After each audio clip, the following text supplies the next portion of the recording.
اهلا بيكم وريفيو جديد ونوع برفيوم جديد، وزي ما عودتكم دايما جايه لكم بحاجات مميزه.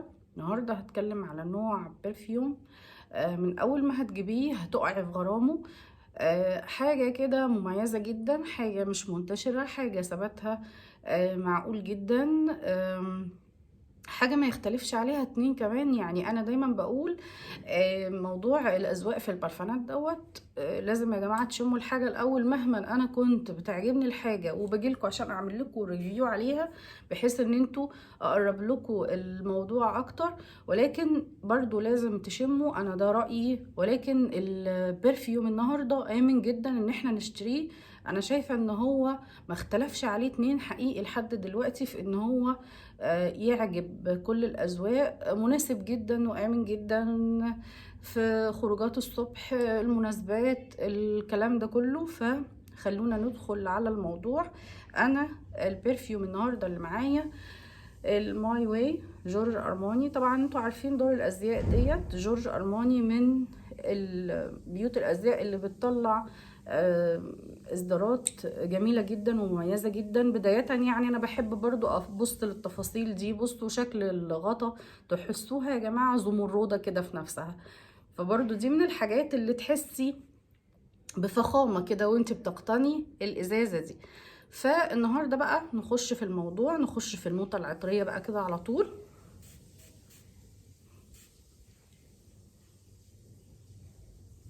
انا عندي هنا في النوتة العطرية عندي مسك الروم. سنة مسك الروم فيها متوظفة حلوة قوي. انا عندي فانيليا خفيفة. الفانيليا من الحاجات اللي لو اتوظفت صح في اي برفان بتطلعه بصورة مبهرة الحقيقة. ولكن انا برضو حتة ال يعني نوتة الفانيليا في انواع تانية من البرفانات انا برضو هتكلم لكم عليها، عشان خاطر انا في حاجات انا ندمت اللي انا جبتها. ولكن برضو ممكن تعجب ناس تانية، وعجبت بالفعل ناس تانية وادمنتها. لكن انا حاسة مثلا ان انا نوعية البرفانات ديت وانا حطاها ان انا كيكة متحركة في الشقة من ريحة الفانيليا الطاغية فيها.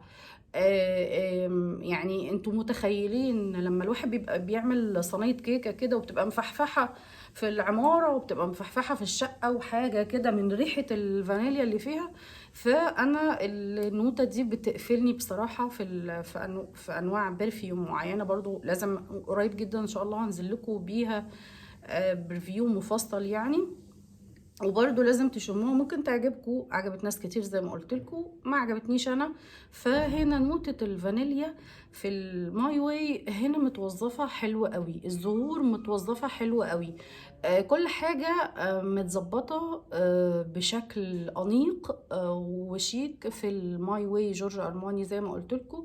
من الحاجات اللي انتوا هتقعوا في غرامها من اول ما هتشموها. عطر مميز جدا جدا جدا، واتمنى ان الكل يجربه. يعني هو يكفينا من الموضوع ان انا عايزه اقول لكم ان ده العطر الرسمي للفنانه ضره. انتوا شايفين شايفينها هي وقعت اهو. انا بقول لكم ان انتوا هتقعوا في غرام البرفيوم دي اول ما هتحطوها. شايفين ضره وهي هيمانه في النوتة العطرية بتاعة البرفان. هو حقيقي يستاهل كل الضجة اللي اتعملت عليه أول ما نزل، لأن هو من نادرا لما نلاقي نوع فلوري يكون ثباته حلو كده.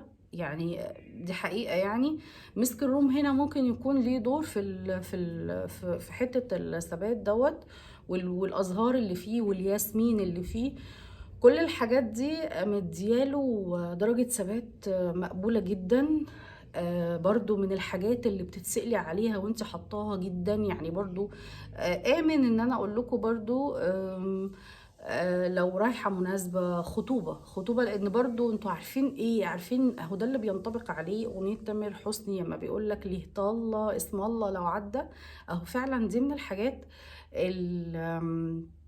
المميزة جدا جدا جدا اللي هي فعلا ممكن تتسألي عليها. طبعا احنا كلنا بقى هنحط حاجة وكده عايزين ان احنا رايحين مناسبة وكده، سواء بقى المكان مفتوح او مقفول whatever يعني. دي عشان كده بقول لكم هي من الحاجات اللي فعلا آمنة جدا جدا في ان احنا نشتريها واحنا مطمنين، مش محتاجين ان احنا نروح نشمها الاول قبل ما نشتريها عشان ما نندمش وكده. ف حاجة مبهجة جدا، حاجة لصيف لشتاء لخريف لربيع. عشان كده بقول لكم هي مش خسارة فيها انها تدفع فيها فلوس يعني، لانها حقيقي من الحاجات اللي ابهرتني جدا، ومن الحاجات اللي بتغير لي مودي جدا جدا جدا، ببقى مبسوطة وانا حطاها.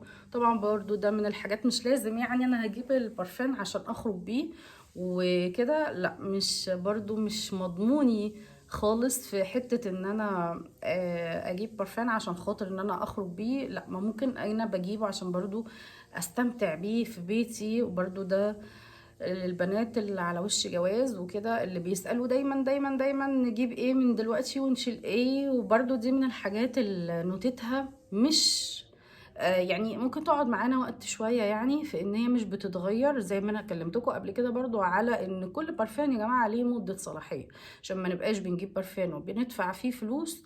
في حاجات البرفانات الشوجري دي برضو عايزة اقول لكم من الحاجات اللي هي غير امنة، ليها مدة صلاحية يعني، دي حقيقة، مش احنا مش بنشتري منتج غذائي بس هو اللي ليه مدة الصلاحية دي، لا كمان البرفانات ليها مدة صلاحية، وبعدين ده بيدفع فيها فلوس يعني، مش اي حاجة.